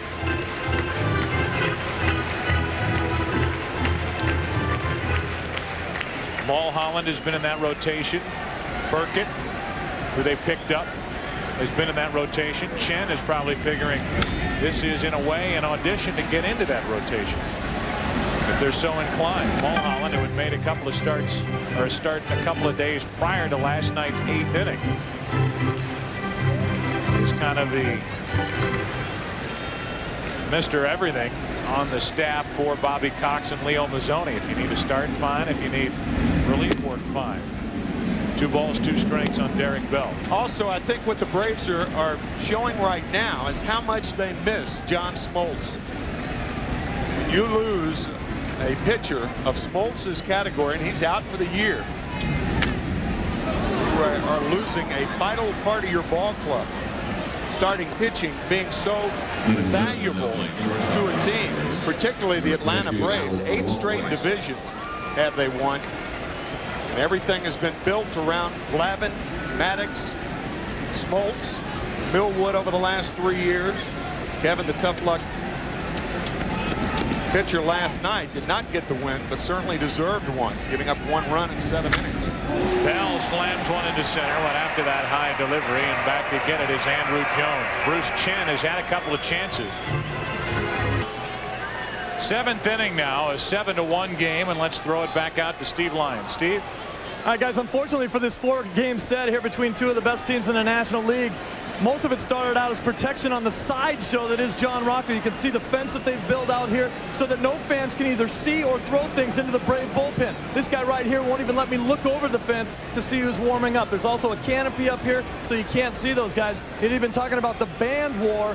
These cops out here, 600 strong, have been trying to prevent one. Back to you guys. All right, Steve, thank you. Here's Bonilla, foul out of play, and I think we all hope on either side of the fence and the media, whatever, that by the end of this weekend we can start to put some of this behind us, and you don't have to have 700 police officers at Shea Stadium the next time the Braves are here. You don't have to airlift John Rocker into the ballpark. We can close the book on it somewhat and move on. No balls, 2 strikes. I think the Rocker apology on Thursday night that was aired on the Diamond Vision here at Shea Stadium helped that particular problem. And the Mets coming back last night. I think everybody's starting to think about baseball again, which is very healthy. Yeah, you mentioned that during the pregame show, that in the end what was talked about, what was written about, what was felt by these players and the fans at Shea Stadium was we just saw a great game. Yep. Some might have come through the gates here expecting to lay it on John Rocker, but in the end they saw, at least those who stayed, saw a great game. A leadoff base hit for Bonilla. He's on to start the inning with Weiss coming up. Well, fittingly, tonight's CY, the original, is still the best. Where TV meets the streets, cops then help unmask the criminally obsessed. Stalkers beware on America's Most Wanted. It all starts tonight at 8 Eastern, 7 Central, right here on Fox. So hats off to the police officers and others called upon to try to keep the order here at Shea Stadium and avoid trouble. Their presence has certainly been, while it's been talked about, written about, some have been critical of it. It has been critical to have them here, and a big reason why some ugly incident, I'm sure, hasn't happened. Don Wingert, who started that ill-fated 8th inning for the Braves last night, getting loose. A 1-1. 2-1. A lot of people also, Tim, you spent a number of years here broadcasting for the Mets, coming through here as a player. Acknowledged, and rightfully so, how these Mets fans have reacted. Chipper Jones was the first to say after the game on Thursday night, there was a tip of the cap by Chipper to the Mets fans here and how they handle themselves in such a first-class manner. And they did. Here's the 2-2. Weiss is gone, and that's 10 strikeouts for Al Leiter. For a game break, back to Keith Olbermann in the Fox Television Center. Joe, the Minneapolis Star-Tribune reporting the Twins and right-handed pitcher Brad Radke are close to a 4-year, $36 million contract extension. Might be completed by Monday. He'd be the highest paid player in Twins history, so don't look for him to be traded. And, Joe, you guys are playing great tunes. Can I request some Thunderclap Newman? Whatever you want. We play the hits. 1 on, 1 out, 0-1 on Fernando Lunar. The 10 strikeouts, by the way, a season high. His career high is 15. Struck out 15 Cubs on August 1st of last year. Hard hit, past Mora. 2 on, 1 out as Lunar gets his first hit of the day. Now it's time to pinch hit. And it'll be Trinidad Hubbard off the bench for Atlanta. Number 27, Trinidad Hubbard. That'll close the book on Bruce Chen. Threw 107 pitches and went 4 shutout innings. Picked it up in the 3rd. Struck out 5 along the way. And again, he did everything the Braves could have asked for. You ought to be proud of the work he did out of the Atlanta bullpen here this afternoon. Trinidad Hubbard stepping up. Don Wingert will be the pitcher in the bottom of the 7th. You might be thinking, well, why not Javi Lopez in this situation? If you're a Braves fan, well, the Braves still trail by 6 with 7 outs left. That's why Bobby Cox has opted for Hubbard. Some people may have wondered earlier when Maddox went to the plate and then was lifted for the new pitcher why, but 7-0 game in the 2nd inning. Yeah. He had the rough 2nd, batting in the top of the 3rd. No reason to use a big bat off your bench. Braves hoping they get a chance to use some of those big bats. Like Javi Lopez, who's on that bench, and others, Joyner, Sanders. As this game wears on, Hubbard will have a lot to say about that. 2 on, 1 out. Now strike 2. It's Leiter who's up over the 110 pitch mark. So he is working out on the mound right now, and there's Wendell getting loose. We showed you out in the Mets bullpen.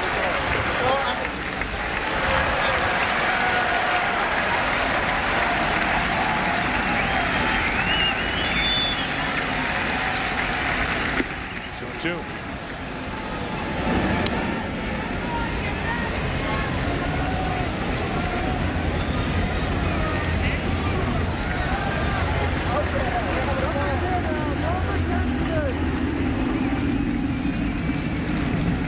Two on, 1 out, 2 balls, 2 strikes. 2 out. Nasty pitch down and in. There's strikeout number 11 for Al Leiter as he gets the pinch hitter Hubbard. Quite literally from a skybox seat, the Monster.com blimp is providing us with these live shots of the baseball talent on the field. Monster.com for work, life, possibilities.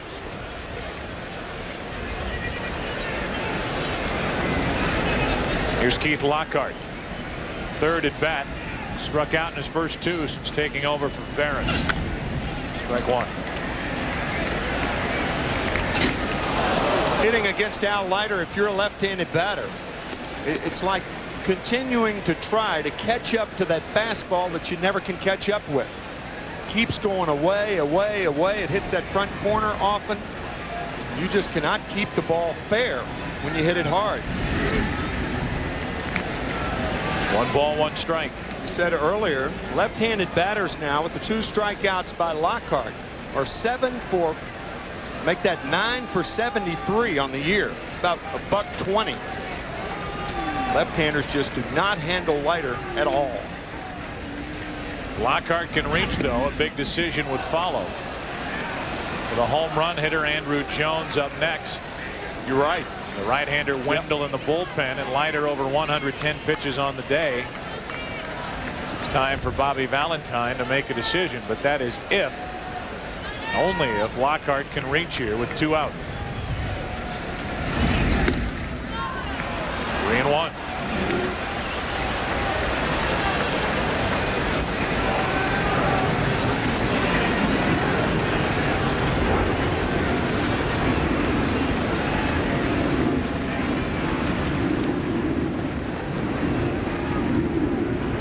Two out. Lockhart on 3-1. Full count. The runners will go.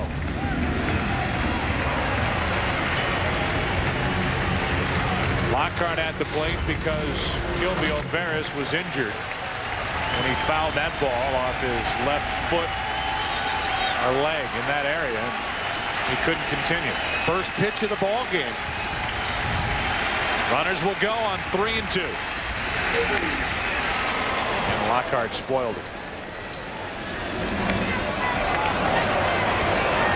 You never know what a manager's hunch is going to be, but if you want to talk logically, with a right-hander Wendell getting loose, he's getting loose for a reason. Jones on deck, a right-hander with Chipper Jones, the switch hitter to follow. You would have to think Leiter's coming out if he doesn't get Lockhart. The 3-2. He gets it.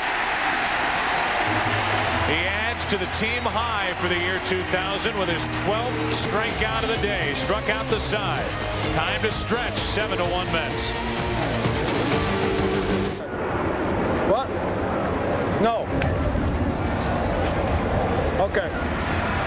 Huh? Said he was trying to call. That phone. He said he was trying to call. The phone wasn't on the hook right. He's ready.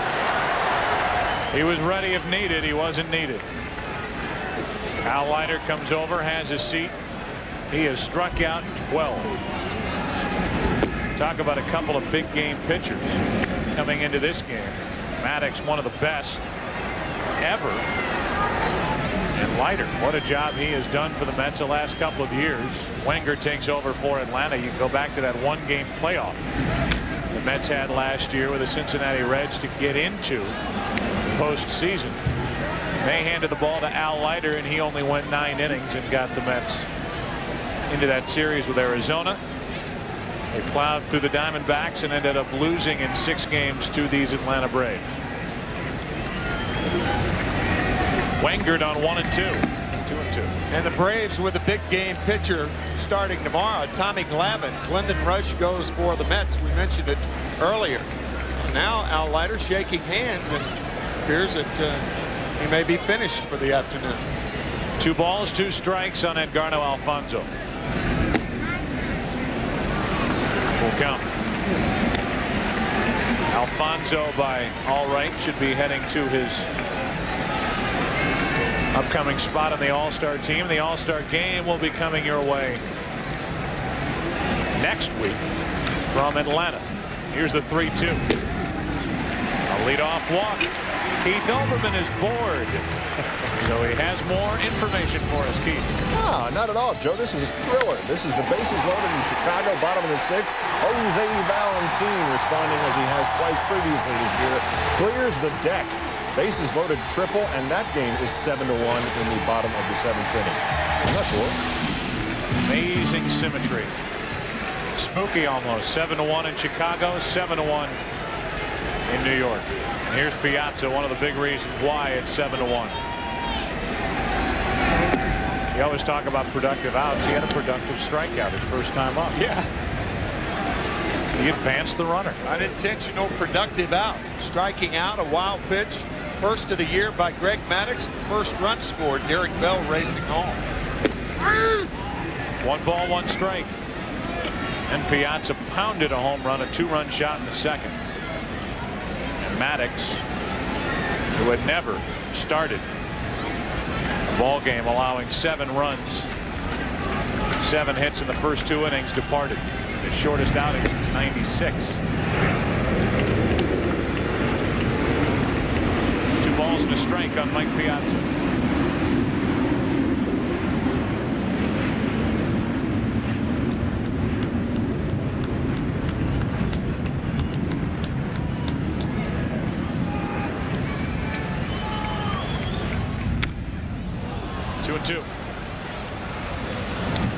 always been fascinated how that back leg kind of gives after the swing by Piazza. I was thinking the same thing. To be as good a hitter as Mike is, he's more or less a flat-footed hitter. There's not the balance on the balls of the feet as there are, and as you can see on guys like Alfonso or Ventura. He's gone as Wengert gets him. Second time Piazza struck out today. It's 1-on-1 out. Take a look at today's 7-11 game summary. That's 6 runs in the second inning. Adbayani and Piazza both went deep. Maddox see ya after 2 innings. And now Leiter is deserving of a win here today. 12 strikeouts and 7 strong innings. A walk, now a strikeout. Now Ventura, ball 1. Robin 0 for 2 with a walk.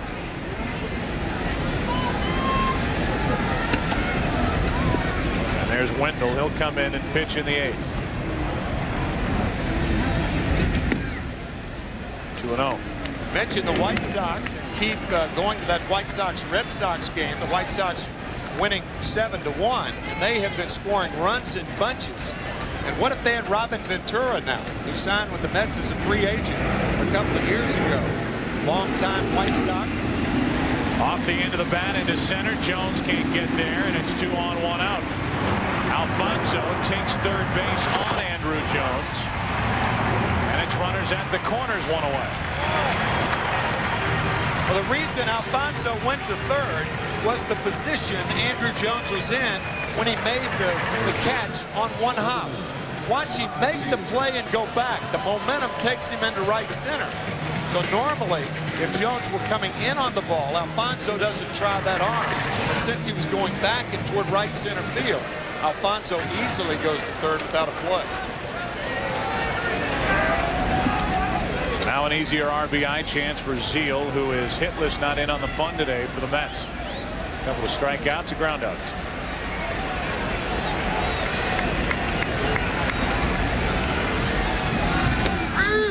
Tailing pitch for strike 1. It's amazing what a 10-run inning can do to a ball club when you're playing your division's competition. That 10-run inning last night just took the Mets collectively and relaxed them. Playing with a world of confidence today, and if they lose last night, you don't know if that confidence will be there. We talked about it coming in, especially having to face Maddox, but in Maddox's defense, he wasn't even healthy enough to stay at the ballpark on Thursday with the flu, and here he is 2 days later on a warm day at Shea. Yeah, that's not an excuse, that's a fact. And he just didn't have his good stuff. No. It was atypical of Greg Maddox. But the Mets took advantage of that. And it was 7-0 after 2. It's 7-1. The 0-2. That's on the infield, and Zeal misses an RBI chance. Lockhart, 2 out. What do we have next Saturday on the Fox Game of the Week? How about the Yankees coming here to Shea Stadium to take on the Mets? As their Subway Series Round 2 continues next weekend. Our coverage begins with This Week in Baseball at 12:30 Eastern, 11:30 Central on Fox. Check your local listings. And then they'll go into the buses and over to Yankee Stadium. What is it, the Triborough? Yep. And the restaurants between here and the Bronx will have the early bird specials on. It'll be about 4:30 to 5:30. A lot of people eating at the restaurants from here to the Bronx on their way to the game that night that begins at 8 o'clock. Mets and the Yankees. That'll be televised here locally on Fox 5. Both games, as a matter of fact, the one at 1 that we'll do, and the one at 8 o'clock. That thing will be packed about 4 o'clock. 4 o'clock next Saturday afternoon. Can't wait, Joe. Payton pops it up right side. It's foul. Galarraga gives it a look. 1-1. Well, the Mets would figure to have an advantage in that day-night doubleheader, so to speak, because of the two separate sets of rules. Because you can use a DH, you can use Piazza in your lineup as a catcher in game 1, and then put him in the lineup as a DH. It's a good in game point. 2. That's true. That's right. That way you give him the well, you don't give him the night off, but under American League rules, which the night game will be played. First time since 1903 that 2 games have been played by the same 2 teams at different ballparks in this city, or in any city in Major League Baseball. Payton takes a ball. It's 2-1. And the circumstances around that situation in 1903? Don't know it. No idea. I think the Highlanders were involved in one of those games. The New York Highlanders were the forerunner of the New York Yankees. The Mets, of course, their first year, 1962. Now it's 3-1 on Jay Payton, who singled his last time up. First World Championship for the Mets in 1969. World champions as they defeated Baltimore 4-1. 86, they came back to take care of the Red Sox. 3 balls and a strike, and now a full count.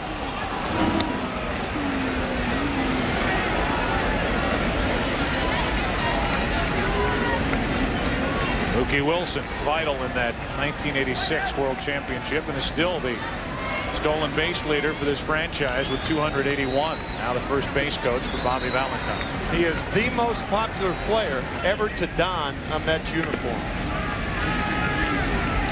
3-2. That'll load him up. 2 walks in the inning.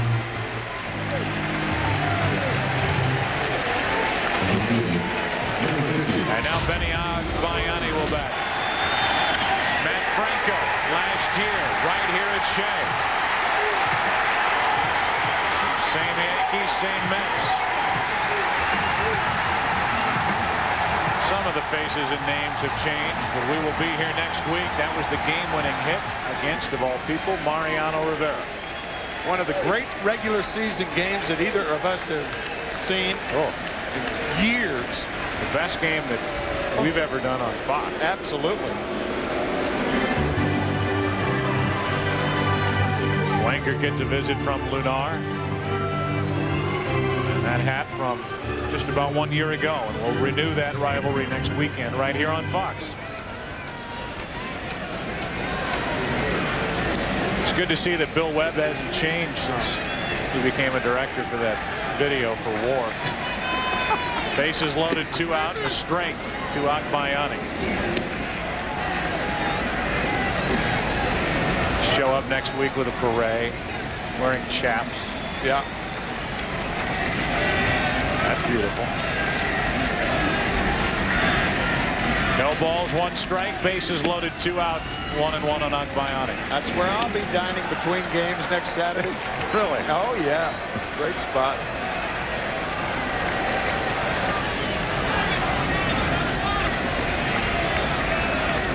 Bases loaded, 2 out, 1 ball, 1 strike. To the left side, tricky little hop for Weiss, and the inning is over. So the Mets load them up and leave them loaded. They have now stranded 7. We've played 7. 8th inning rolls in. So will Turk Wendell eventually. 7-1 Mets. They put the 7th train back on the tracks, and Andrew Jones leads it off. He takes a strike. The story ends with Armando Benitez throwing a fastball fireball at the villains. Last page of it. There's Armando Benitez on the right, and there's evidently Tino Martinez in the middle getting drilled in the back with a fastball from Armando Benitez. 1 ball, 1 strike on Andrew Jones, and now ball 2 from Wendell, who takes over for Al Leiter. Part of a bullpen that has underachieved when you look at it, compare it to last year's standards. Andrew Jones flies to center. Jay Payton 1 away.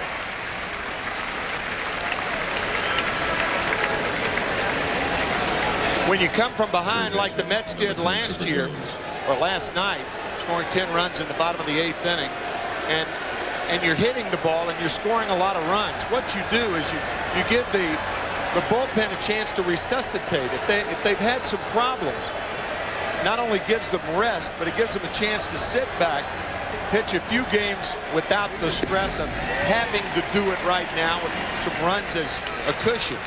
And in that way, that perhaps could make them better for the long haul and in the last 2 months of the season when they're really needed. Jones out in front, 0-2. I mean, compare these two bullpens right now. I mean, the New York Mets. You compare them with the Atlanta Braves, and there's no comparison. I mean, the Braves are really struggling in their pen.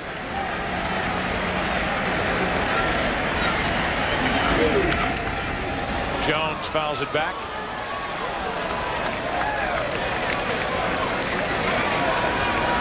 You look at that Braves bullpen.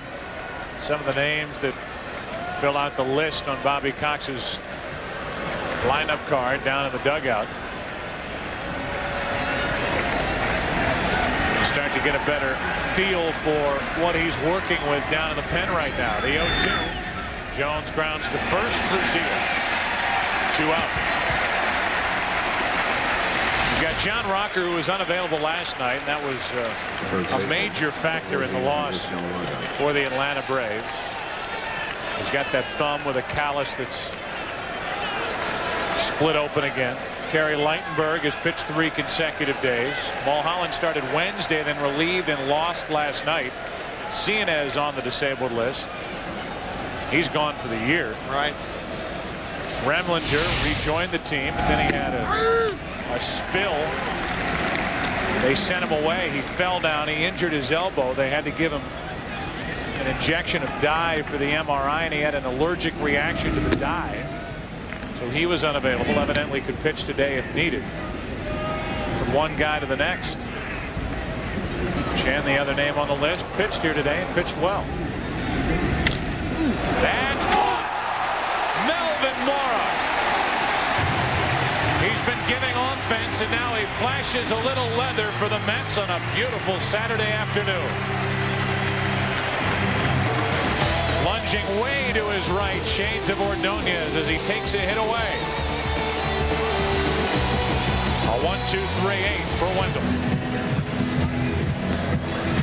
Remember on Saturday Night Live when Rosanna Gilda Radner used to talk about how to remove the fuzzball from your shoe. Well, this is the way to do it. Dive for a line drive, make the catch, and when you hit the ground, your fuzzball is removed. That was a little paper cup on the shoe of Melvin Mora, but a fine play. One of my favorite skits was Rosanna Dana. It's always something. It's always something, Jan. Chop to the left of Jones, a juggling act, and McEwing's on with a base hit. Or we'll wait and see. Hitter error, hitter error, hitter error. The crowd's letting Chipper hear it. He's probably thinking, come on, I called you first class 2 days ago. I said you were a first-class crowd, and here you are booing me. A rare error on last year's most valuable player in the National League, Chipper Jones. It is an error. Had to play it off to the side. Would have been a good play. Once he got it, he couldn't transfer it. 1 on, nobody out. Back to the top, and Mora takes the ball. Melvin a hit today, a double, a run scored. They're getting a lot of offense, a lot more offense out of the shortstop position. The surprising thing about Ordonez is he had committed 6 errors when he was healthy going down on May 29th. A tag play at second, breaking his left forearm. He thought he was healing and he'd be back around the All-Star break. He wasn't healing properly, and they had to insert a plate in there, and he's out for the season.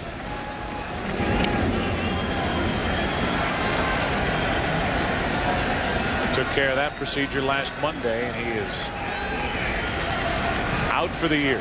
2 balls and a strike on Mora.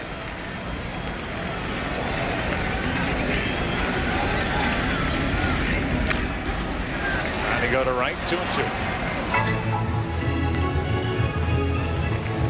Tomorrow's starter for the Mets, guy who made this team out of spring training, was sent to the minor leagues just to stay active while they didn't have a use for a fifth starter. But Glendon Rush has been one of their best as far as consistency, right behind Al Leiter in the Mets rotation.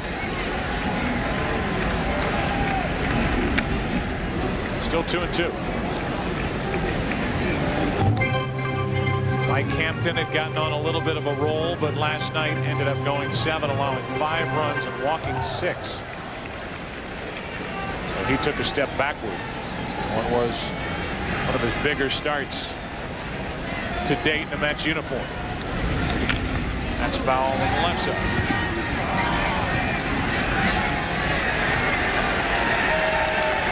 Bobby Jones will work in the next series, which will be for the Mets against the Marlins. Then it's back to New York for the series with the Yankees, and then it's All-Star break time. Bobby Jones just looking for some arm strength. You saw him earlier against the New York Yankees, performing in a Saturday game that we did the last time the Mets and the Yankees met at Yankee Stadium. Bobby lasting only 4 2/3 innings in that game. Lorna's gone. Throw down, and McEwing gets back in time.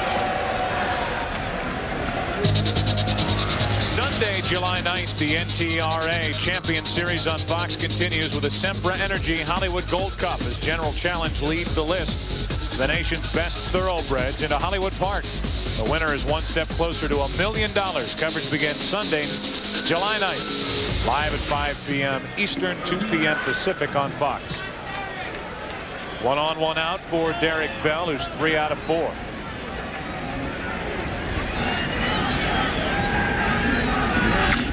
And hits one into deep right center field. Back at the track at the wall. Home run. Bell, his 4th hit of the day.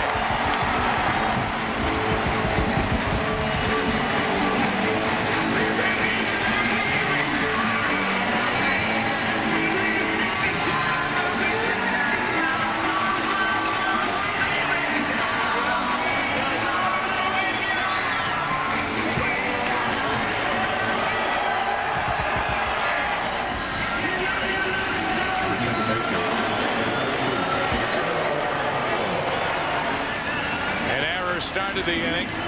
Payton struck out, and Derek Bell hits his 10th as a New York Met.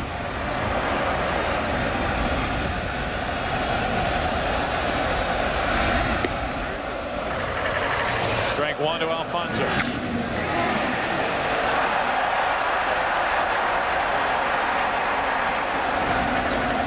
A mock tomahawk chop from the fans here at Shea. 3 weeks ago, Derek Bell could not find his way to the plate. He was in a free fall. You mentioned it and explained it very well earlier, Joe. Red hot start for the first 6 weeks. Then for 4 weeks, just horrible. And the last 3 weeks, he's picked it up again at a torrid pace with 4 hits today. A 2-run home run, his 10th of the year. 4 RBIs today, 4 hits, 2 doubles, a home run, and a single. Man. He was hitting .360 to the 21st of May, and then the free fall hit. Pop up on the right side off the bat of Alfonso. Derek Bell went through a stretch where he was 4 out of 59. I mean, it's amazing. And now he's on the way back, and he's always said he wants to hit high in the lineup. He loves that number 2 spot. Today's Napa Auto Parts home run update. McGuire hit number 29 last night. Bonds has 28. Delgado, Sheffield, and Griffey on that list of the top home run hitters in the game. Ball 1 to Piazza. His final at bat of the day.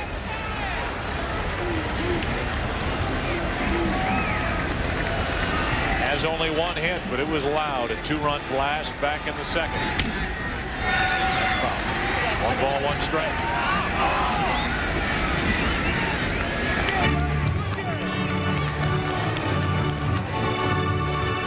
Todd Pratt, it appears, will go out and catch in the top of the ninth. Trying to get whatever rest they can for the body of Mike Piazza. 2-1. Saw that sign earlier, MVP. I don't know of a more valuable player on any team right now in the game than Piazza is to this Mets club, who closing in on their 46th win of the year. Mark McGwire comes to mind as a guy as valuable to the Cardinals, perhaps, as Piazza is to the Mets, but he's not a catcher. I think any tie would go to Piazza because of the position he plays. We want Rocker chant now from this crowd, but they don't figure to get him.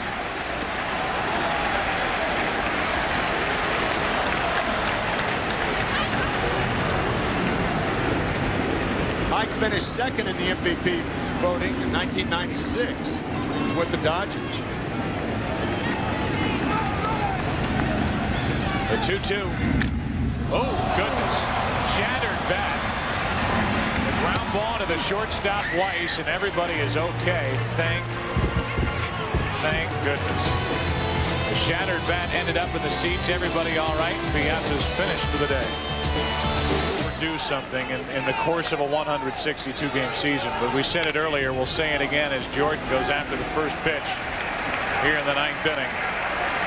1 out. These Mets may be looking back at that 8th inning, and not just for what they've done against the Braves here the last 2 games, but what it might do for them over the next few weeks. Todd Pratt takes over at catcher, and the other guy, Mike Piazza's had a nice couple of days. Yeah, you think about the circumstances going into that game last night. The Braves had won on Thursday. They won with John Burkett starting, and you know you're going to get Greg Maddux on Saturday. No easy chore ever, even though it proved to be today. So if they don't win last night, you enter Saturday's play facing Maddux, having lost 2 in a row to the Braves, a team you lost 9 of 12 to the previous year. Certainly hypothetical what would happen today, but the Mets have fed today off of what happened in the 8th inning last night. I don't think there's any question about that.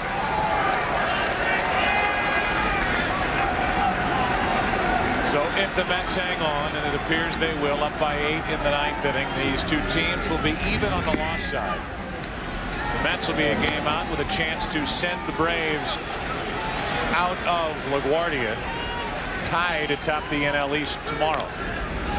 3 balls, 2 strikes on Bonilla. The next time these 2 teams meet, July 21st, 22nd, and 23rd in Atlanta. We will be there in Atlanta. Bonilla still 3-2. So that game on the 22nd. Coming into last night's game, the Mets had lost to the Braves 19 times, 25 games over the past couple of seasons. But all they're thinking about right now is 2-0. And that is last night's game, today's game, with a chance to take 3 of 4 from the Braves tomorrow. 3 balls, 2 strikes, and with 1 out, Wendell starts and stops.